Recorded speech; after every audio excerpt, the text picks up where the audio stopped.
The peaceful suburban home of the Thompson family was shattered by terrifying nightmares when 3-year-old James began waking up screaming about planes on fire, enemy fighters, and crashing into the ocean. What his parents initially dismissed as typical childhood fears would soon reveal itself to be something far more extraordinary. Detailed memories of a World War II fighter pilot's final mission that would challenge everything they believed about life, death, and the persistence of human consciousness. James Thompson had always been fascinated by airplanes, but his interest took a disturbing turn when he began having vivid nightmares almost every night. He would wake up in terror, describing scenes of aerial combat with a specificity that seemed impossible for a toddler who had never seen war movies or heard detailed stories about military conflicts. His parents, Robert and Linda Thompson, were deeply concerned about their son's psychological well-being. The nightmares followed a consistent pattern that became increasingly detailed over time. James would describe sitting in the cockpit of a fighter plane, wearing a leather helmet and goggles, flying missions over vast expanses of ocean dotted with islands. He spoke about the deafening roar of the engine, the smell of aviation fuel, and the terrifying moment when enemy planes would appear on the horizon with their guns blazing. What truly alarmed his parents was James's use of technical aviation terminology that no 3-year-old should know.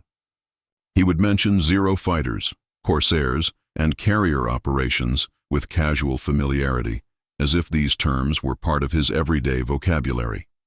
He described the feeling of pulling G-forces during sharp turns and the specific sound that aircraft engines made when damaged by enemy fire. Linda Thompson, a former history teacher, was particularly disturbed when James began mentioning specific locations that corresponded to actual World War II Pacific Theater operations. The toddler would talk about Iwo Jima, Okinawa, and the Philippine Sea, while describing his flying missions, names, and places that held no meaning for a child his age, but were significant battlegrounds of the Pacific War. The breakthrough moment came when James woke up from an especially intense nightmare and told his parents that his plane had been hit by Japanese fighters and that he had crashed into the ocean near the volcano island. He insisted that his name had been James Houston and that he had flown from a big ship called the Natoma Bay.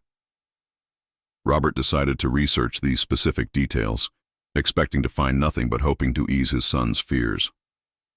Robert's internet search for James Houston and Natoma Bay yielded shocking results. The USS Natoma Bay was indeed a real aircraft carrier that had served in the Pacific during World War II, and the ship's records included a pilot named James Madison Houston, Jr., who had been killed in action on March 3, 1945, when his F-4U Corsair was shot down during operations near Iwo Jima. The historical records revealed details that perfectly matched young James's nightmare descriptions. Lieutenant James Houston had been flying a combat mission when his aircraft was struck by anti-aircraft fire from Japanese positions on Iwo Jima. His plane had caught fire and crashed into the ocean, and his body was never recovered.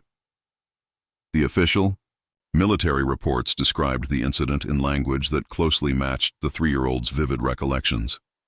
Linda was stunned when she discovered that the volcano island James had mentioned was an accurate description of Iwo Jima, which was formed by volcanic activity and featured the prominent Mount Suribachi. The toddler's geographical knowledge seemed impossible to explain through normal means, especially considering that he had never been exposed to detailed information about Pacific islands or volcanic formations. Robert contacted the Natoma Bay Veterans Association, hoping to learn more about James Houston and verify the details his son had provided. The surviving veterans were amazed by young James's accurate knowledge of their ship and their fallen comrade. They confirmed that James Houston had indeed been known for his skill as a pilot and his dedication to his squadron mates. The veterans provided additional details about James Houston's life and service that the toddler seemed to recognize when they were mentioned. Young James nodded with familiarity when told about Houston's hometown in Pennsylvania, his training at flight school, and his reputation as someone who looked out for younger pilots in the squadron. The child's emotional responses suggested genuine recognition rather than mere curiosity. Jack Larson, a Natoma Bay veteran who had known James Houston personally, agreed to meet with the Thompson family. The elderly veteran was deeply moved when young James immediately recognized him from old photographs and began sharing memories that only someone who had served alongside Houston could have known. The child described Larson's nervous habit of checking his watch before missions and his collection of Lucky Charms that he kept in his flight suit. James's knowledge extended beyond general military information to include intimate details about life aboard the aircraft carrier. He described the cramped sleeping quarters, the quality of the food in the mess hall, and the specific sounds that the ship made during rough weather. He even knew about the informal traditions and jokes that were part of daily life among the aircrew, information that had never been documented in official histories. The toddler's most compelling evidence came when he began drawing pictures of his aircraft and the carrier deck operations. Despite his young age and limited artistic skills, James's drawings showed an understanding of aircraft design and carrier procedures that amazed military historians. He correctly depicted the folding wings of the Corsair fighter, the arrangement of aircraft on the carrier deck, and even the hand signals used by deck crews during launch operations. Dr. Patricia Williams, a child psychologist specializing in unusual cases, was brought in to evaluate James's mental health and the authenticity of his memories. After extensive interviews and psychological testing, Dr. Williams found no evidence of mental illness or external sources for James's knowledge. The child appeared to be genuinely recalling experiences from a previous existence as a World War II pilot. The case attracted attention from Dr. Michael Chen, a researcher who had studied similar cases of past life memories. Dr. Chen was particularly impressed by the historical accuracy of James's recollections and the emotional authenticity of his responses to military artifacts and photographs. The child's fear reactions to certain sounds and images suggested genuine trauma from aerial combat experiences. James's knowledge of specific aircraft technical details was perhaps the most compelling evidence for his claims. He could describe the engine specifications of different fighter planes, the armament configurations of various aircraft, and even the specific fuel consumption rates of the Corsair under different flight conditions. This level of technical knowledge would be extraordinary for a professional pilot, let alone a 3-year-old child. The investigation revealed that James Houston had been engaged to a woman named Mary back home in Pennsylvania, a detail that young James mentioned with profound sadness. The toddler expressed regret about not being able to marry Mary and start the family they had planned together. Historical records confirmed that James Houston had indeed been engaged and that his fiancée had never married after his death. Young James also demonstrated knowledge of the broader strategic context of the Pacific War, mentioning specific battles and military operations with accuracy that amazed historians. He spoke about the island-hopping campaign, the role of aircraft carriers in projecting naval power, and even the strategic importance of airfields in the Pacific theater. His understanding went far beyond memorized facts to include the emotional and psychological aspects of serving in a prolonged military campaign. The family's priest, Father Thomas McCarthy, was consulted about the theological implications of James's apparent past life memories. While acknowledging that reincarnation wasn't part of Catholic doctrine, Father McCarthy was moved by the child's knowledge and suggested that God's plan might include mysteries beyond human understanding. He noted that James's memories seemed to serve a purpose in honoring the sacrifice of those who had died in service to their country.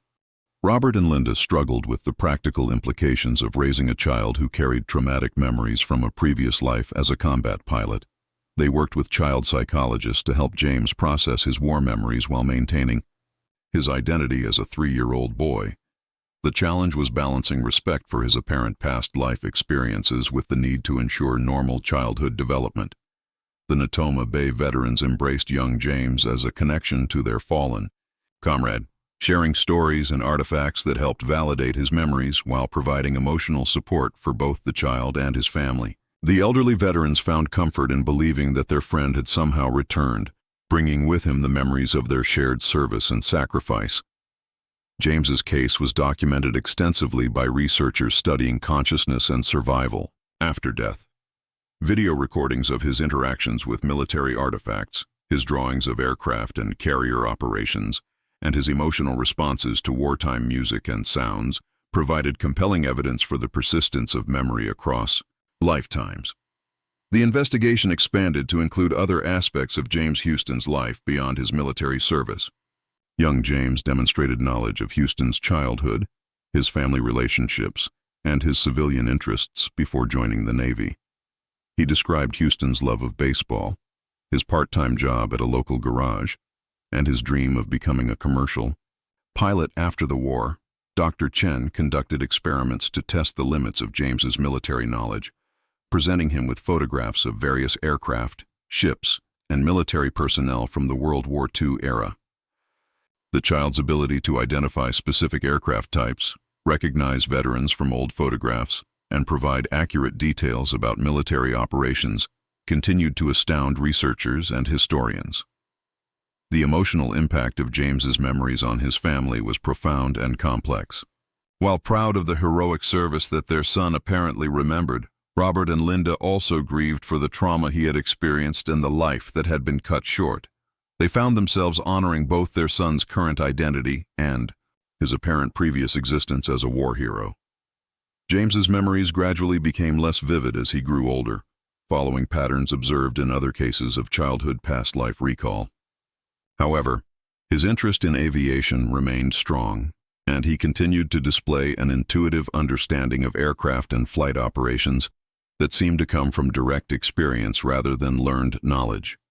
The case had a lasting impact on the surviving Natoma Bay veterans, who felt that James's memories had validated their service and honored their fallen comrade in an unexpected and profound way.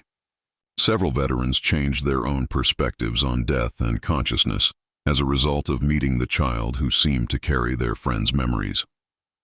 Years later, the Thompson family maintained contact with the Natoma Bay Veterans Association, attending reunions and ceremonies where James was honored both as himself and as the apparent reincarnation of James Houston. The child's story became part of the squadron's oral history, demonstrating how the bonds forged in combat might transcend even death itself. The documentation of James's case contributed to a growing body of evidence suggesting that consciousness can survive physical death, and that traumatic or emotionally significant experiences might be more likely to persist across lifetimes. His memories provided insights into the psychological impact of combat, while offering hope that the sacrifice of military personnel is never truly forgotten. James Thompson's story challenged conventional understanding of memory, identity, and the nature of consciousness while honoring the service and sacrifice of World War II veterans. His impossible knowledge of aerial combat and military history suggested that some experiences are so profound they leave permanent impressions on the fabric of consciousness itself. The 3-year-old who remembered being a fighter pilot had provided compelling evidence for the survival of memory across lifetimes while serving as a living memorial to those who gave their lives in service to their country. His case demonstrated that heroes never truly die, but may return to ensure their stories and sacrifices are never forgotten. The investigation into James's memories revealed the depth of trauma that combat veterans carry, while also showing how that trauma might persist even beyond death. His case provided insights into both the psychological impact of war and the possibility that consciousness continues in ways that science is only beginning to understand. The boy who named his aircraft and Squadron from a previous life had opened a window into both the mystery of consciousness and the reality of military sacrifice. His story continues to inspire research into the nature of memory and identity, while honoring the legacy of those who served in humanity's greatest conflicts. If this incredible story of a toddler remembering his life as a World War II fighter pilot has amazed you and opened your mind to the profound mysteries of consciousness and the ways that heroic sacrifices transcend death itself, please like this video and subscribe to our channel for more extraordinary stories that prove the human spirit carries memories across lifetimes and that true heroes never fade from the fabric of eternity.